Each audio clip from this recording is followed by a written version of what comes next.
this video, we're going to talk about how you can write a response to reading, which is something that you'll do during our normal reading time. You're going to want to write this objective down, by the way. And our goal here is really to draw evidence from books or informational text to support analysis, reflection, and research. So basically what you're going to be doing is you're going to be writing about reading. And that relates to both reading literature, like books like Harry Potter, or informational texts like our Who Was books. One of the things you're going to want to focus on while you do this is to make sure that you're referring to details and examples from the text. Oh, baby Emily is making a little bit of noise here. That's okay. Now, in the last video, I talked a little bit about question-answer relationships. You might want to write a little bit of this down, but don't worry too much about understanding it all right away. This is just something that I'm going to refer to when I'm talking to you about the books you're reading.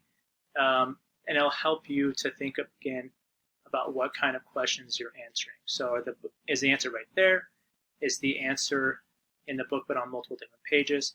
Or is it something that you have to think about what you already know to be true? And it's important because when you're trying to answer a question, you want to know, is the answer in the book or do I have to think beyond the book? So we have this question here. What do you think the author's purpose was in writing this book? What themes or big ideas do you think he or she is addressing? And so there's going to be some evidence in the text to help us answer this question, but ultimately we're going to have to think beyond the book and think a little bit about what we also know to be true about books and why authors write books. And so I'm going to use the book The Sweetest Fig as an example as I answer this question.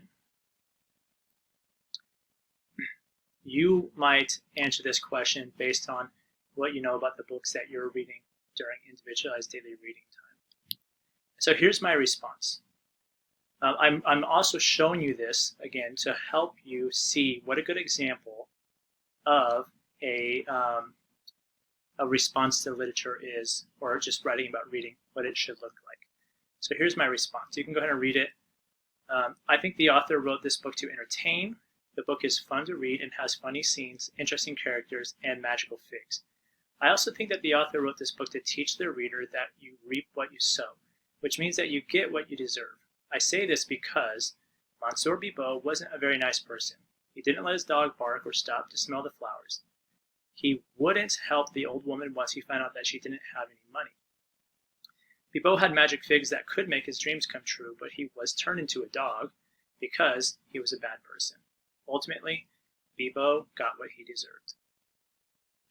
All right, so in this example, I refer to specific details and examples from the text. So right here I talk about, in my answer, that Bibot wasn't very nice to the old lady. And once he found out that she didn't have any money to pay him, he pushed her out the door and didn't give her any of the pain medication that she needed for her dental work. I also include page numbers. Now here I actually didn't put the exact page numbers because, well, I didn't have this book with me when I did this, but you should include page numbers in your responses. And finally, I use connecting words. So right here I use the word because just to connect my opinion or my response to this to actual examples and details in the book. And so that's what I'm looking for when you make your own, rewrite your own responses. So here's what success looks like if you're doing this. It includes including specific and accurate details and examples from the text, also including page numbers. And you're going to want to do that because a lot of times I'm going to ask you to go back in the book and show me where you found the information at. And you should be able to do that by going back to the specific page and showing me where the information that you got came from. And then it also includes connecting words and phrases such as because, as a result, and also. And that's important as well because you want your writing to make sense, and using connecting words is one way that you can do that. Right? Some common issues that people have when they are writing about reading is that, well, the response is not accurate, right? And I'm going to help you with that by meeting with you and talking to you about the books you're reading and just making sure that the information that you've included in your response is accurate. And another thing is that sometimes when people write responses about reading, they don't have a lot of evidence or details or examples from the text. We want to make sure we include those so that way we're really talking about the books that we're reading and not just talking about our own lives. Next, some common issues that people might have is not including page numbers or having inaccurate page numbers or incorrect page numbers.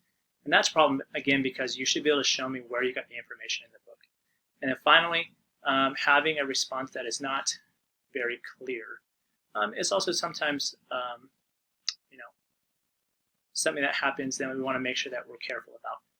And finally, actually, one thing I didn't add here is to really, sometimes people don't answer the question that they set out to answer. And so I'll be looking for that as well as you write about reading and we meet to talk about your reading as well. All right, that's it for writing about reading.